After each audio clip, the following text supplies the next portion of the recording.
normalize not to pay any attention to online comments Yeah. and troll accounts. Right. They're not real threats. Mhm. No one is coming to kill you. And stop using it to victimize yourself, to be like, oh my God, look how horrible. And don't you fall for it as the people that see it. Like, ignore it. Like, Right. I mean, unless somebody's really like coming to your house and there's stuff like in the mail, Yeah. let's not bother the police with this shit and just delete and block and move the fuck along. Because it's not real. It's too hard to figure out where it's really coming from. Yeah. So you shouldn't accuse your enemy of them doing it, because it might be yourself. It might be coming from within the house to get stories or to get sympathy. Yeah. And I truly believe that with a lot of things. So like, conclude today's show. I want you to hear. And that is what we are about to watch. And doesn't that sound a lot like what was going on in this time, June last year, when Katie Joy was on her press tour for Dancing for the Devil? That had just come out on May 29th, and she was doing all these podcasts going around, you know, because she was the archival consultant, the fact checker of defamatory information that she was already being sued for in 2022. Sorry, April 2022. She was already being sued for sharing that information on her social platforms.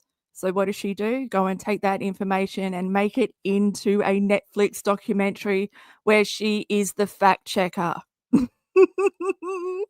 Really sealing her fate, because that's all 7M needed, was for her to share this information with a third party, and Netflix is the third party.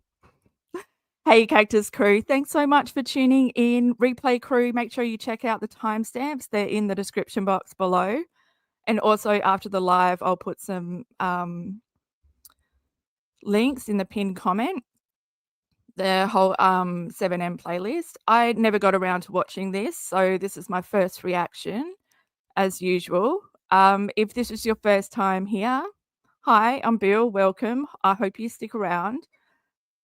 Yeah, like I said, this is from June 18, 2024, when Katie Joy was on her press tour. She's on Juicy Scoop, that's hosted by Heather McDonald. Yes, I just realized what we're about to watch, and I hope it's going to bring some laughs, because Katie's in her professional role-playing mode. Yeah, so also I'm going to be going live every Wednesday from now on until I build up a bit of momentum to come back to doing 2 times. And members' lives will be every second Monday. Make sure you check out CB Shorts. They're posted daily. And yeah, if you would like to become a member, the link is in it's pinned in the chat, and it's also in the description box. If you find the Cactus, you find the link, click the link, and then wham bam, thank you ma'am. They get extra stuff like CB Live, like exclusively for them, and extra info, and yeah, you know, all those extra perks. Yeah, if you enjoyed this video, give it a like. Replay crew, comment below, and I'll be having a chinwag in the chat with you guys, so we're going to hear all your thoughts. Even if you have seen this, it's a bit of a refresher. I'm not sure what I was doing last year when this came out. Probably too busy to notice what Katie was up to. Yeah, share it, and please do consider subscribing. You can follow me on X, TikTok, and Instagram at It's Crystal Bill. Everything is my own opinion as someone who's been on this carousel from hell for the last 5 years. I know way too much information about this bull dang, and yeah, let's just get into it. But yeah, I really do encourage you to come up with your own opinions. Like, don't take my opinion as fact. There's heaps of stuff out there. I'm sure you all have your own opinion, and I'd love to hear it. But yeah, let's get into it.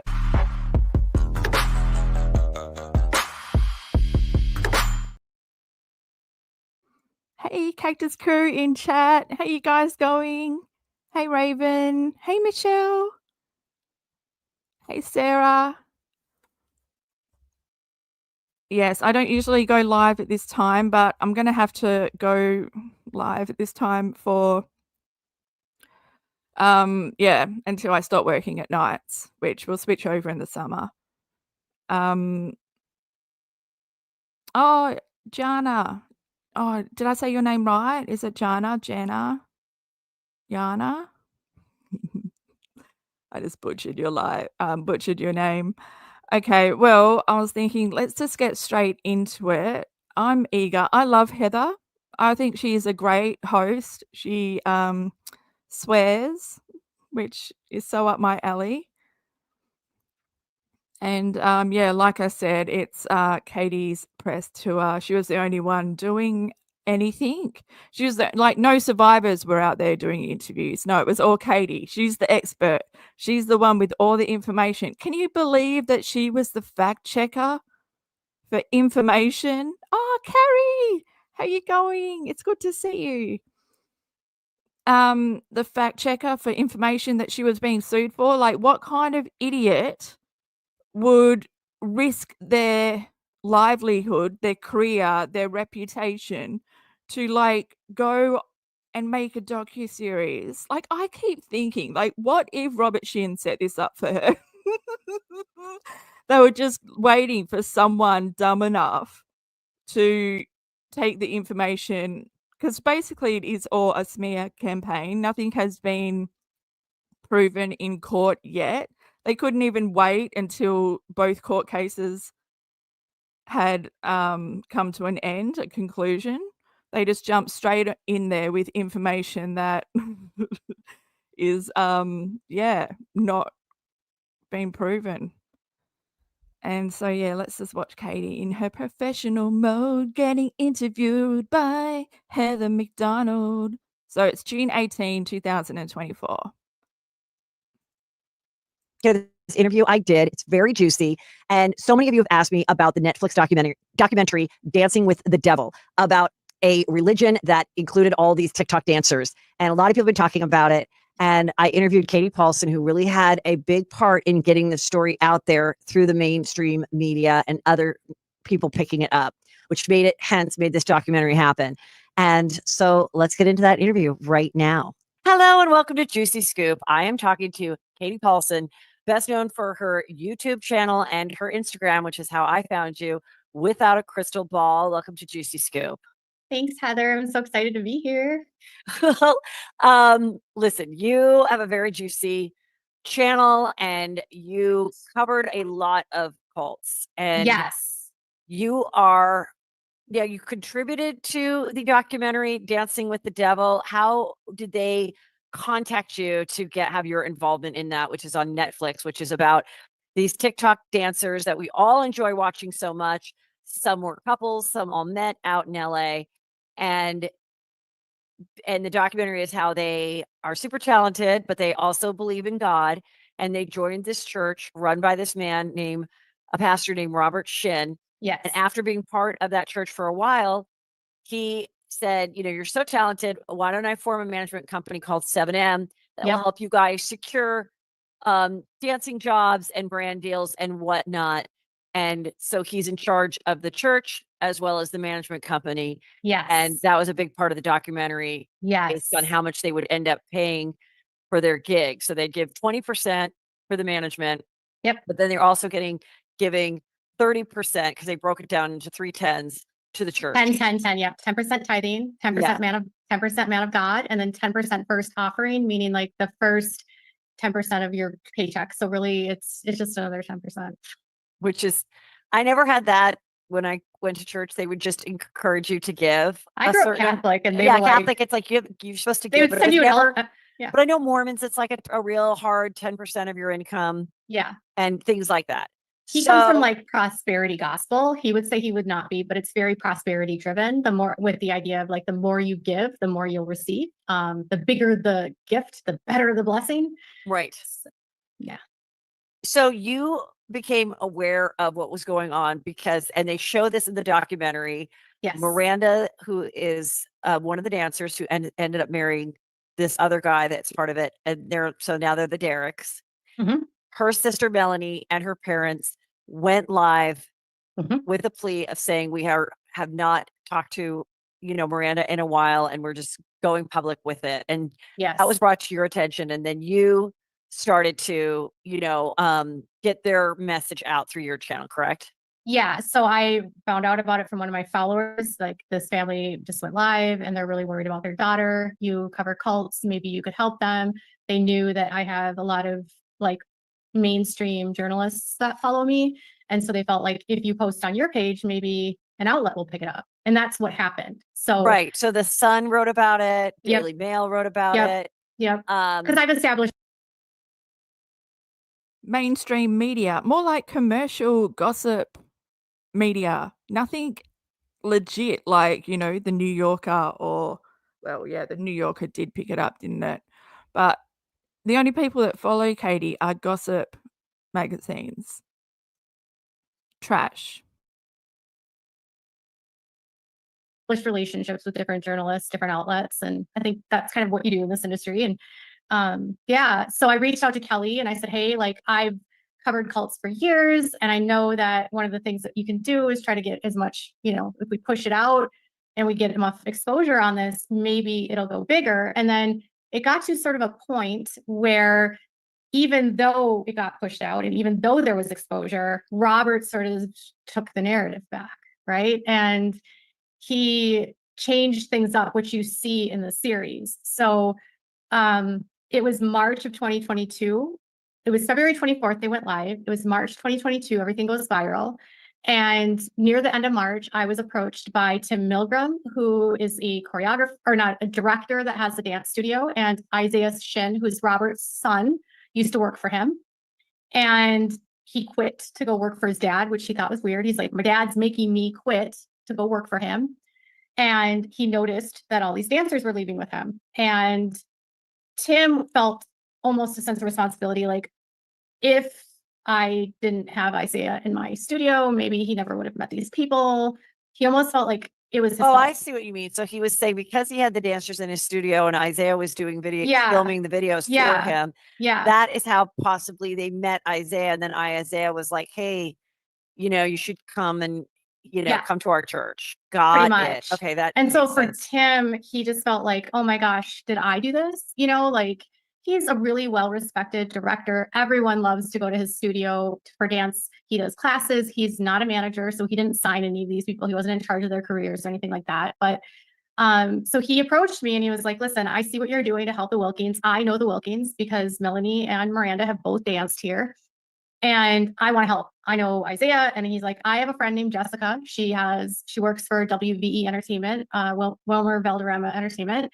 And she does non-scripted. And I've asked her to look into this. And I was like, okay. And he's like, really what I'd like to do is have all of us working together so that it's like strength in numbers is kind of how he put it. Like, let's just bring everyone together and we'll do this production together to even bring it to a bigger platform. So that was kind of how it was born. And I met Jessica I had a meeting with Jessica and kind of talked about what Jessica's of the producer. Okay. Yeah, she's the executive producer. She's so amazing. And I will say that Wilmer's entire team was phenomenal. Wilmer was Yes, can you believe it? Katie Joy working alongside a predator and being, happy about it. She has no issue. I love how she says that Robert Shinn took back the narrative. Such a narcissist thing to say, because it has to be Katie's narrative, her way or the highway. Everyone else is lying. Involved, but he was like more hands off because this is Jessica's non-scripted department. But he was a really big part of, helping families feel comfortable, like his level of compassion and all of that. So what I really loved about this production company more than others, because so many companies approached me, was that their care for the people involved. Remembering that it's a human being and it's their real life. And they were really like they didn't want to sensationalize it. They didn't want to exploit it. They just wanted to help give it a bigger platform. And Wilmer's whole thing is about, his whole production company is about representing minority populations. Obviously, he's from Venezuela and he's a Latino man. And so this story fit with that, right? So there's like Korean immigrants involved in the story. And then you've got African-American dancers. And so it's an underserved population. And so it helped them because it's what they're passionate about, is elevating these stories. Because in some cases, a story like this might have gotten lost because it's, you know, I'm just glad that Wilmer's team was there, is what I'm trying to say. Is like, well, I thought some of the interesting things about it is that a lot of these dancers were featured on Ellen when Ellen had her talk show. Yeah, She was so yeah. big on dancing. Yep. And, you know, she certainly didn't, it's appeared, I'm sure, in my opinion, she wasn't thrilled about this story coming out. And in her defense, these are good dancers. I don't think that she was, you know, taking a cut or going to the church or anything. I just think the No. dancers came here and then they're like, oh my God, these dancers are on Ellen. So it's like, okay. They're friends. Well, they were friends with Twitch, right? So Oh, Twitch was one of a contestant on So You Think You Can Right. Dance. And so was Vic, it's Slavic. And Miranda competed on So You Think You Can Dance as well. So several of these dancers were friends with them because they were part of the like umbrella of So You Think You Can Dance. And then B-Dash and Kevin were on World of Dance. And so if you know anything about the dance community in LA, is that it's like small. Like there's a lot. It is not small. It's huge. You just have no idea because you're only looking at the like surface level. You have no understanding of like the depth, the hierarchy, what it takes to be a pro dancer. You're absolutely out of your league talking about this. Like saying that they only know each other from So You Think You Can Dance. No, they've probably been around each other their whole life, their whole dancing career. You don't just come across people in a competition. You've been working alongside them, battling all this for years and years and years. A lot of dancers, but the community is tight. And so everyone knows everyone. And so Twitch was bringing his friends on basically to dance. And I did think it was interesting, one part of it, to give Robert Shin as a producer and manager some credit, is he was coming up with these older, more classic songs that the kids had Yeah. never heard of.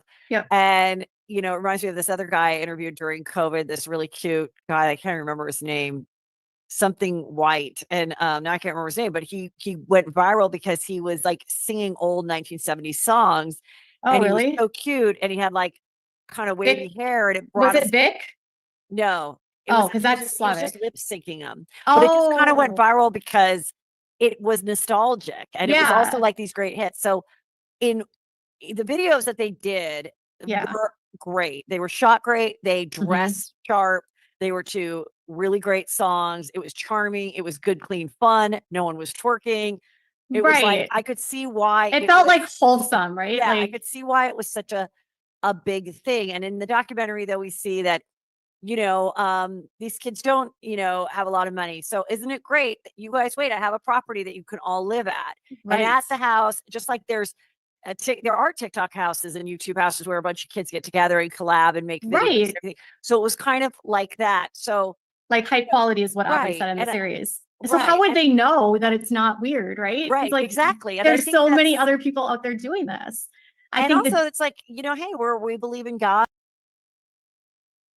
Like, this is exactly what 7M did. Like, they gave them the religion as, you know, to ground them, and then put them in a house. They had a talent house. They, like, made videos together. Like, this is exactly, and then they used the old-time music and all that to gain further momentum and also to reach a greater audience outside of just whatever, like, Gen Z, the millennials.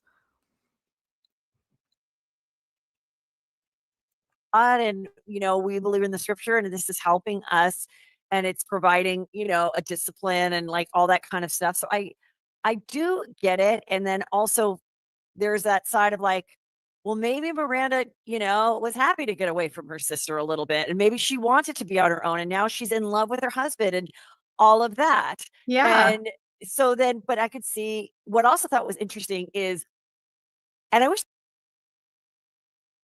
That's my point of view. I believe that, like, Miranda, broke free from, like, her parents who had basically worked the sisters together for years and years and years with no individuality.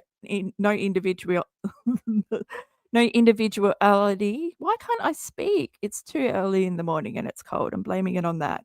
But yeah, so in order to find her individual self, she had to like break free. And that's when the family arced up and started like saying, oh, she's in a cult. They won't let her talk to us. No, she's an adult making decisions for herself for the first time. And they had a problem with that. And so that's why I believe like they use Katie Joy as a mouthpiece, like so many have before. Swanson, Gypsy, all these people that have used Katie to get their word across. And I feel like Melanie Wilking and her parents were behind a lot, because once they could slander and degrade the character of Robert Shinn, then they believed that Miranda would come back to them. But that's just not the case. I wish I kind of would have focused a little more on this, is when you suspect that your child or someone you love might be in whatever organization you want to call it, Yeah. where they're not communicating like they used to, and you feel like it's not 100% their choice, or they're being influenced not to. Yeah. It's like these decult people or whatever that will help you to say the right thing. Yeah. And I thought that was really interesting. They were like practicing in the car before they saw their loved ones, of like what to say, so that it's not like, leave me alone, mom, or something. And they're like, hey, we want to hear about your journey. And if there's something that, was hurtful in your childhood that you feel like this is, comforting, we don't want to question that. Like, there's these certain words that you use that I thought was like very interesting. Yeah. And Kelly's actually, she's a counselor. So she's a school counselor, and they worked with deprogramming, like cult experts. They had conversations, I know, with like ex-members of NXIVM, and I know that they spoke to different psychologists and professionals, and they contacted like the human trafficking coalition in Los Angeles. Like, they literally did absolutely everything. I think the challenge with this specific case is that those people might be able to help when you can actually communicate with that person. But in this case, they didn't know if they were actually communicating with her, because Robert's system is set up that the mentors had access to their phones, their passwords, their social media. Meaning there's like a person that's like in charge of a small group within the church that they kind of have to check in with. Those you're saying those people allegedly could control all that stuff. So they would see the text and stuff. So he's got a hierarchy. It's like Robert's at the top, and he's the man of God, and he claims that he is getting, divine prophecies from God. He kind of is that Pentecostal, speaking in tongues, whole like charismatic, right? And a part of that is believing in prophecy, that you are getting direct messages from God. And so it can open up these doors where the wrong leader believes they are God or acts like they are God. This is not under the banner of heaven, Katie. You are so confused. She's so confused between like the makeup of a church and the makeup of a 7M talent agency and what goes into that. Yes, they need to be controlled in a certain way just so they can get the content out, to be regular. What is going on with my voice today? Well, my voice and my brain. Katie, if you've done something. I love how she's brought MRSA along with her. Little ball sack there. But it's okay. It's good to see you with little headphones in, Katie. And I love how you brought Toad's alfoil flowers. Although, if you were a druggie, you'd be, what's in there? What's in your alfoil? Smoke and toke. And so with Robert, a lot of it became like, I am the source, right? But because he elevated himself so high and believed he was so high, he had other people doing his bidding. And so the mentors are the ones that are really in charge of directing and doing the day-to-day for everything. And Robert's like telling them what to do, right? So he's got a wife, Hannah, who's his fourth wife, by the way, the third that he's married to the cult. And Hannah joined the cult when she was like a late teenager, and she's 20 some years younger than him, 22 years younger than him. And that's the whole thing.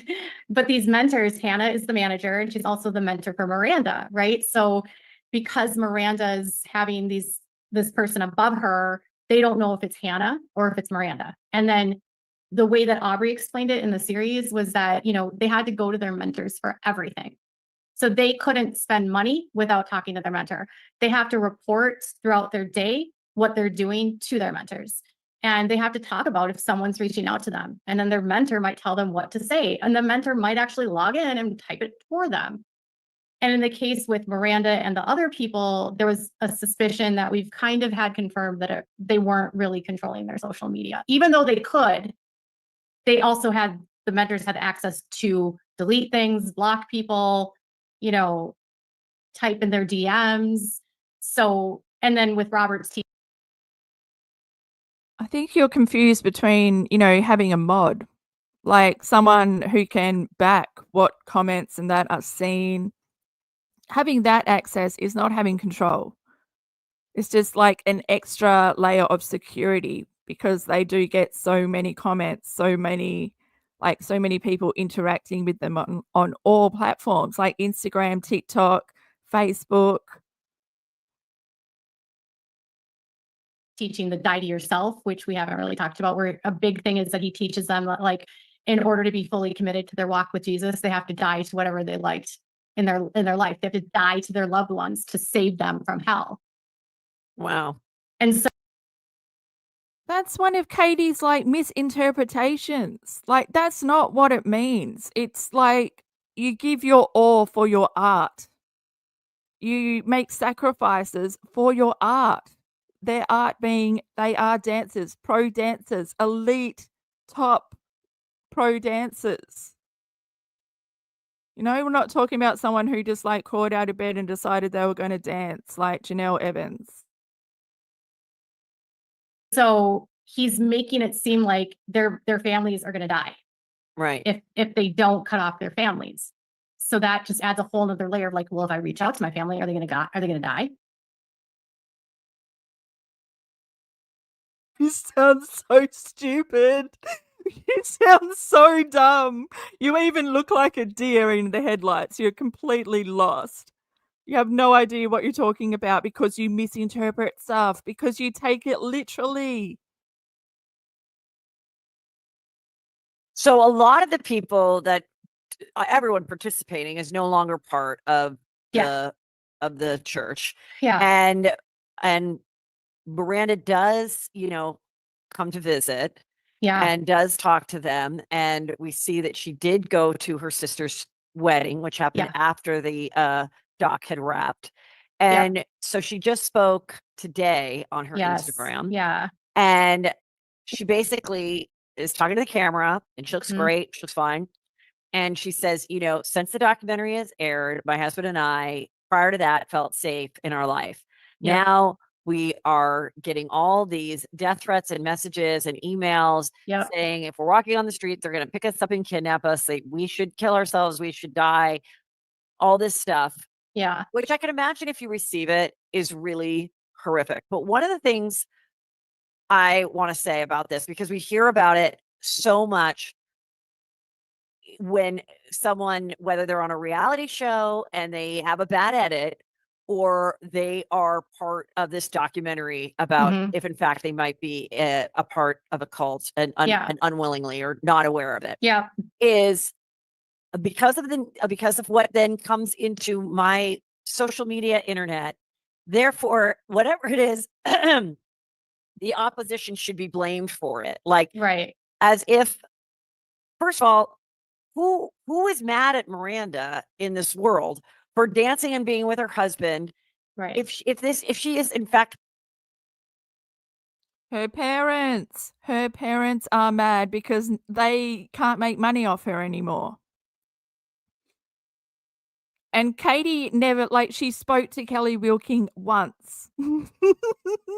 Once. All of a sudden, she's like making promises that she's going to like get Miranda out of the cult. I'll link the video below. I've been going through a lot of her posts to do with 7M. That's what my CB shorts have become lately, just because it's really important to get out there the truth. And Katie doesn't speak a lot of truth. Part of an organization that later on she realizes wasn't what she thought it was. Nobody is mad at her for that. No. So I believe, in my opinion, and why do people wonder, maybe these messages are coming to her, but maybe they're coming from inside the house. They could be. They're coming from so that you will go, oh my God, my family put out this documentary and now my life is worse because they spoke. My life is worse. And it's like there's no way to prove who these anonymous troll bot people are. There is no, I've been through it myself. And Robert is known to use fake accounts and bots and all of that. And I actually saw this happening yesterday. They tried to scare her mom by claiming lies. Robert is fighting in the court. He doesn't have time to be petty, making troll accounts, going after you, Katie. And how do you know it's him? How are you so sure that it's him? Because it's your behavior. It's you. I was going to get Miranda killed. And I'm like, it's just like they're trying to, Robert, in whatever way he can, make it so that he is the safety, right? But I want to say point blank, like if anyone is sending those messages and it's not connected to the cult, don't. I'm also saying there's just no way to prove who these people really are. Right.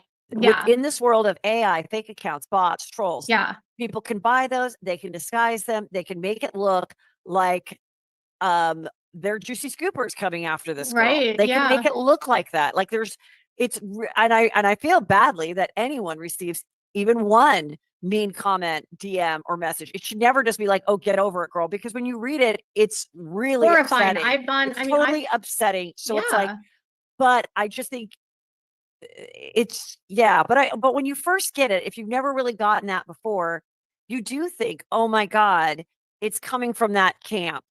And I don't want to fuck with that camp anymore, no matter what. Even and so it helps strengthen her resolve that she needs to go deeper in with Robert. And that, this got exposed. And because it doesn't make any sense why anybody watching this doc would be compelled to get on their phone and write something mean to any one of the victims, people that are involved. Or to Katie, because remember, like, Miranda came out and she was like, I'm getting all these death threats. Then Katie like arced up and said that she's getting death threats. Like, why? Why would anyone send an archival consultant any death threats? Why would anyone go after Katie? Who is Katie?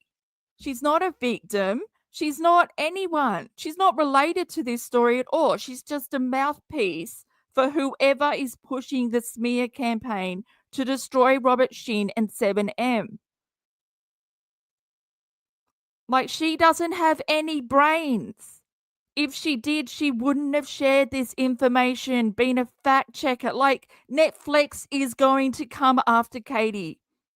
100%. I feel it in my bones. I can see it, because as soon as the outcome of 7M comes out, it's going to set the standards of who can say they're a journalist, who can like do what, like, so smear campaigns and all that can like stop going and being turned into stupid documentaries without any legit facts, because nothing had been proven as fact.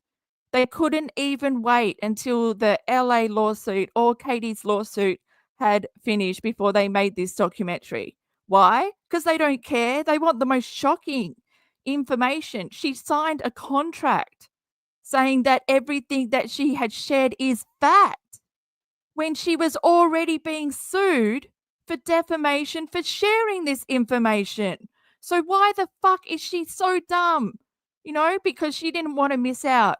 Like, she missed out in shiny, happy people because the producers actually did their due diligence and did a background check on her and realized that she's got nothing to say. She's not important in the Duggar world, even though she's made over 500 videos on them, because 500 videos, quantity over quality is her thing. She's got nothing in depth to say.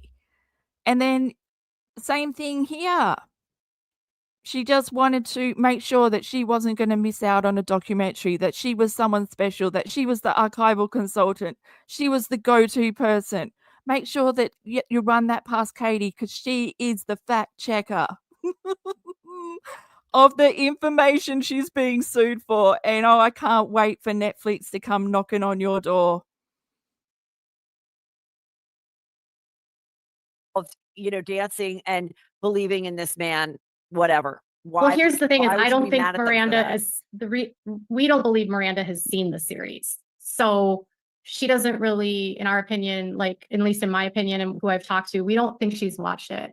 Because if she watched it, she would know that nothing was really said badly about There was her. not one thing said. I mean, the only thing that you could be Everyone offended talks by, so lovingly about her. Like, I mean, the only thing that you could be offended by if you were her is, I'm a big girl. I know what I'm doing. How dare you Yeah. think that I'm dumb enough to be succumb to something that is not truthful? I Right. believe in this church. I believe in this man, and how dare Yeah. you question me as an adult? That's Yeah. about it. But it's coming out of a loving thing. But I assume that's why anybody in any religious organization gets pissed and offended when people question it. Well, You Robert know? has made them so paranoid of the outside world too. Like, he tells them they're all demonic, or, it's a spiritual attack, right? So he does use fake accounts. I mean, I would tell Miranda, on the flip side, I have received those same kinds of messages for 2 years covering this story. I get threats constantly. I'm being sued. Like, this is not, first of all, like, if you've seen my coverage, you will see, and even the production's coverage, over and over and over again, we have said, do not leave nasty comments. Please be kind to these people. Don't even comment. Like, you have no reason to comment. Yeah, really. you don't Like, need to comment. Nobody needs to go and you don't need.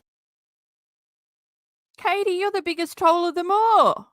You are nasty. You are like threatening towards the dancers.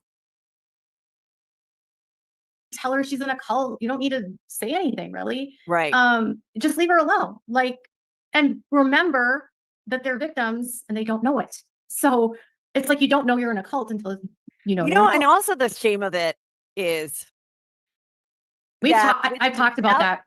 Yeah. Well, also another shame of it is, without all of this being exposed through the documentary, Yeah. someone may have come across her page, her dancing, Yeah. and been like, oh my God, we want her to be on Dancing with the Stars as a, with the star, or we want her to be part of this. Well, now I'm telling you, if that was my job, if I was a producer of one of these dancing shows, as cute and as fabulous as she is, now that I know that this is her manager and this is this other stuff that's happening, I'm going to be less likely to want to hire her because of the people that are attached and all of that. And that's the real shame. That's the shame of this getting out, is that, well, without it being known, you might have gotten this opportunity. You would have had to give 50% of your money away. And that's why it's so important that 7M have kept on with this lawsuit, because their careers mean the world to them. They will fight until the end. Katie's career doesn't mean shit to her. If it did, she wouldn't have shared the information that she was already being sued for. But that's why Miranda is fighting. That's why James Derrick is fighting. That's why Robert Shinn is fighting to, prove that everything that Katie is saying is slanderous, destroying their reputation, destroying their income, making sure that the sponsors don't work with them. Way before taxes. Yeah. But now the opportunity is not going to come at all, because it's just too sticky and icky. And they were doing a good job, if you saw in the series, of like, he's like, we're going to cut people off and they're not even going to know it, and that was a whole thing so that they could hide what was happening, right? Like, he signs them all into NDAs.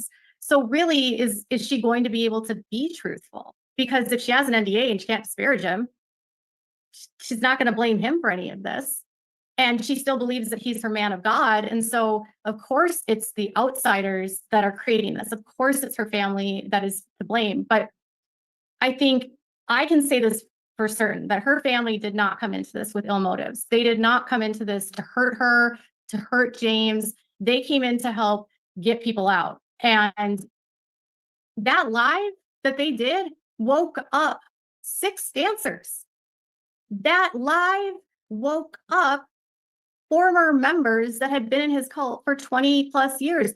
Priscilla left as a result of everything that happened after they went live and all of that coverage, you know? And mentors start finding out again that Robert, all these years later, is still having inappropriate relationships with women in his church while he's married, you know? And that creates a whole conflict, and his daughter takes off with her husband, you know? So families that were in this cult for 20 plus years are exiting as well, because they're like, this isn't what I signed up for. You know, you lied to me about this. You know, you've deceived me. And we were shocked when Miranda and James didn't leave, and when Tight Eyes and Kendra and Vic and Nick didn't leave. It was shocking. So those people that are in the dock are still active in Yeah. the company and the Yeah. church. Yeah.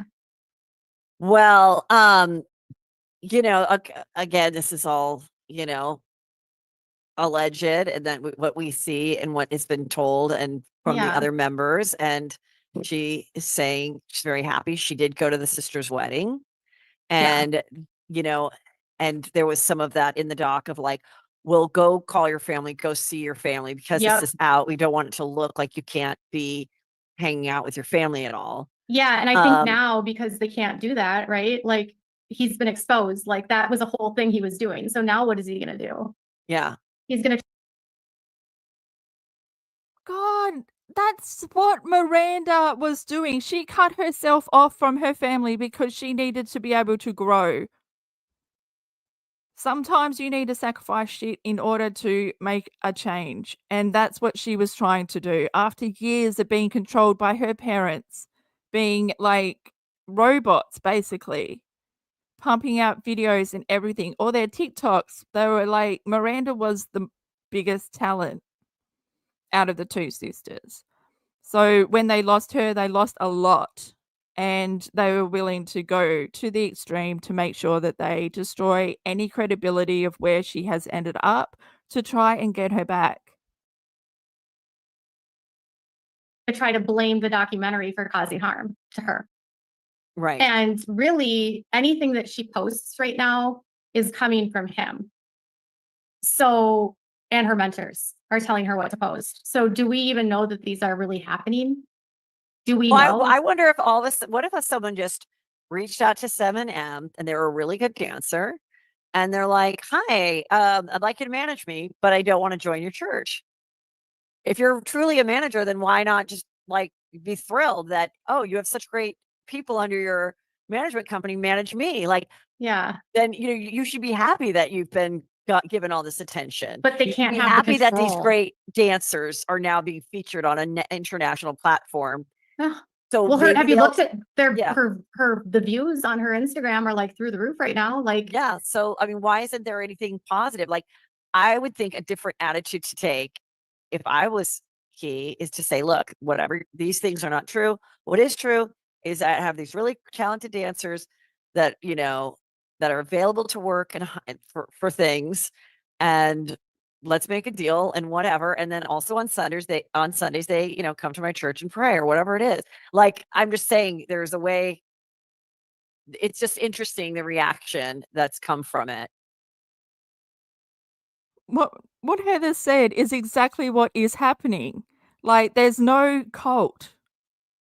Katie Joy, if anything, is a cult leader herself.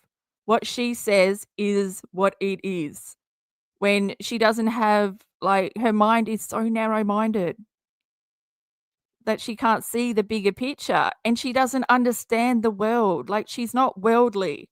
So she really does not understand. She doesn't understand what it takes to be in a talent management.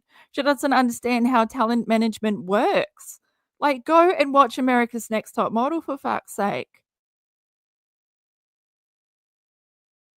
you And know? he could stop all of this, right? Like he could be the man of God and the manager and come out and speak and Yeah. say something. But he's really putting these people out like sacrificial lambs, and like he's letting the bus roll over them. He's making them do his dirty work and fight his battles. And he's telling them probably that it's a spiritual attack against him and they need to pray harder and be more obedient to him.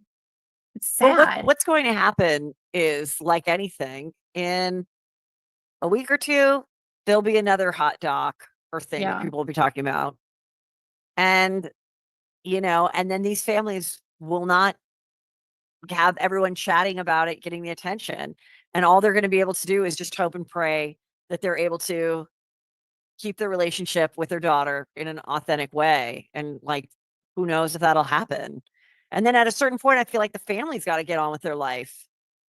You know, I mean, I also think about the other sister. Like, how Melanie. many years is our whole family just going to be like, the other sister's married, she's going to want to have a kid. Like, at a certain Mhm. point, you're just going to be like, okay, all right, we'll see you twice a year and we won't talk about your church. But it'll feel fake. But what are we supposed to do? Like, I just think after a certain point, what is a family supposed to do? And that's where, you know, I find it really intriguing. And that's kind of the conversation that was had in this documentary, is what is it like to lose someone and they're an adult and it looks like human trafficking, but when adults are involved in human trafficking, the adult has to recognize they're a victim. Right. I mean, and I don't think Katie understands what human trafficking is. Like, I don't think she understands.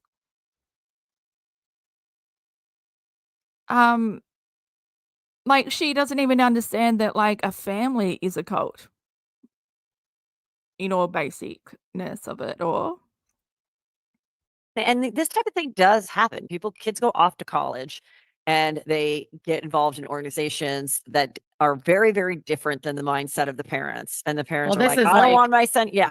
But I remember my mom had a friend whose daughter was in the Moonies, which was like this old school Oh yeah, that was a cult.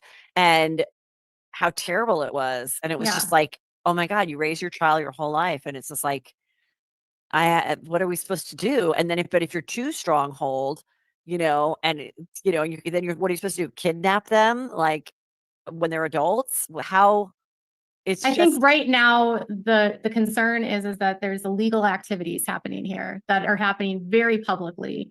There's obvious signs of labor trafficking, and multiple women have come forward related to reports of sexual assault and sexual abuse.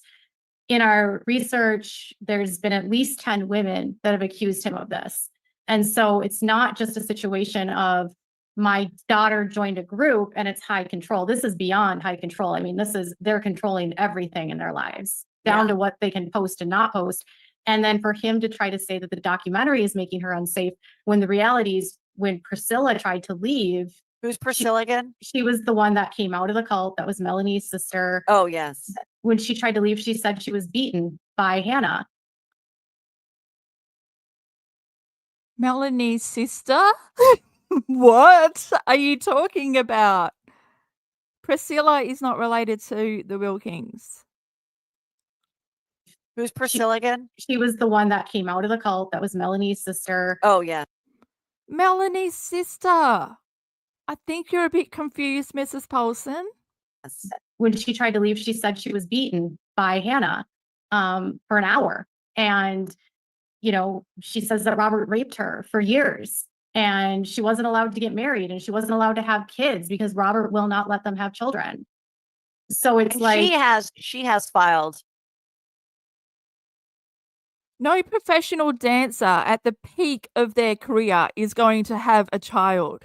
It's got nothing to do with Robert Shinn. Katie thinks that he controls everything because she has no control over her life. A lawsuit against him, right? Yes. So this is everything you're saying is part of her lawsuit. Correct. And it's it's an allegation in a lawsuit, which he denies, right? So he says that the relationship was consensual and that no inappropriateness was happening outside the fact that he was her employer and pastor. Right.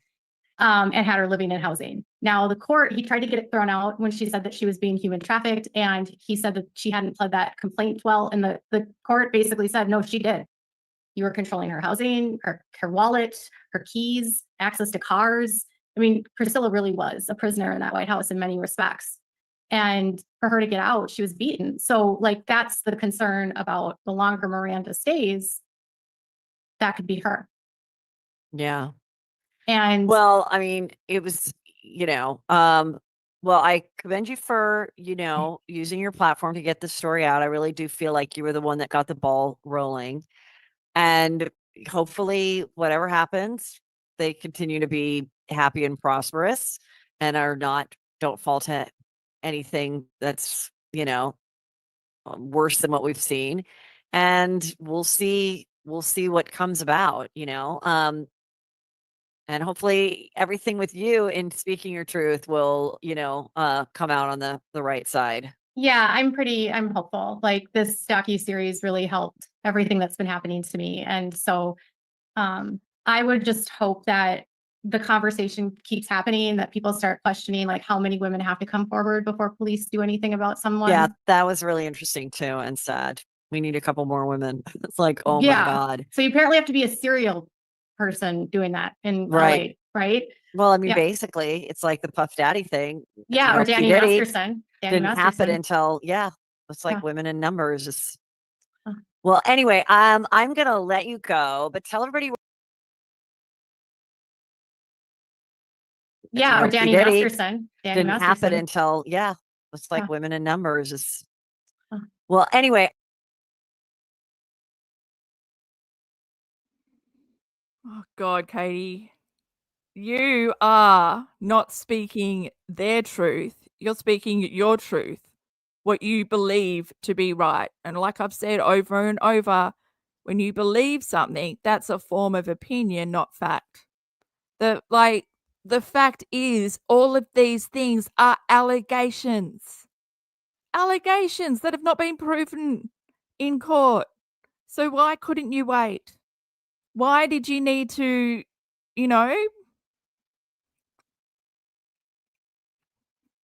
allegations aren't fact, and you're the fact checker, and you said to Netflix, yes, all this information is factual, yet it's all allegations. Make that make sense, Paulson. Make that make sense, because nothing makes sense. And look at your little mouth, because you're so high, can't keep your happiness contained. One more interview under your belt. I'm going to let you go, but tell everybody where they can follow and get more of your content. So I am on Instagram. It's at Without a Crystal Ball. I'm also on TikTok at Without a Crystal Ball. And then I have my YouTube channel, which is Without a Crystal Ball. And then on Facebook, I'm Without a Crystal Ball, Katie Joy. So yeah, I do content on all the platforms, all the things. And I do love that name. That is very clever. Oh yeah. Well, it fits with the whole cult thing, right? Like, yeah. Well, it's like, I always am like prediction. I do predictions, but so I should be like prediction, but not without a crystal ball. I don't have a crystal ball, but it's very, it's clever. Well, anyway, thank you so much. Thank you, Heather. It was wonderful talking with you. Okay. Thanks. Bye. Bye. Bye.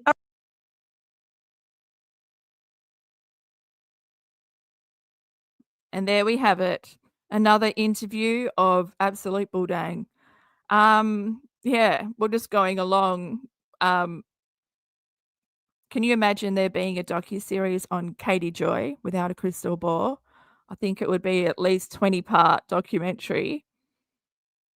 We'll see. Once the summary judgment comes out, it's meant to be 90 days from March 28. So coming up, if it isn't already out, if it is, we'll do another live on Friday. But yeah, thanks so much for tuning in and watching this with me.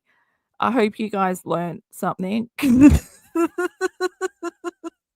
What did you learn? Not much, but I just can't believe, I'm still mind blown that she's the fact checker, because that just blows my mind when she's being sued for sharing that information. And like I said at the beginning, all 7M needed to prove defamation was if Katie shared this information with a third party.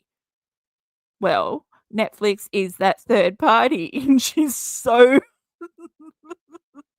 she's so happy about it, but she can't put 2 and 2 together that she signed a contract with Netflix that everything is factual. When it's all allegations, it's all a smear campaign at the moment, right? I really can't wait. Like it's counting down to Christmas and Yule together because it's going to be the biggest celebration when we get like the 7M stuff. There's no way Katie can win. She's been deleting her own evidence. So, but it's weird that she was using her own posts as evidence that they're a cult. Like, you'd think she'd be using other people's videos that they've made, like not her stupid, because who is she? She's no one to be believed. Yeah, so if you enjoyed this video, guys, give it a like, share it, replay crew, comment below. If I missed anything, just leave a timestamp, and so we can all be on the same page. She is very desperate, Anna. Yep, that's like Katie Joy Desperate Paulson. And she is it's really mind-boggling. If you think about it too much, you get a migraine. But yeah, you can follow me on X, TikTok, and Instagram at It's Crystal Bill. CB Shorts uploaded daily, and make sure you check out the links. I'll put them in the pinned comment after the live. But yeah, thanks so much everyone for tuning in. I couldn't have done this without you. And yeah, I'll be going live every Wednesday. So I'll catch you next week. Thanks, guys. Take care. Make sure you do take care. Have a good night's sleep now after you've seen that. See you guys.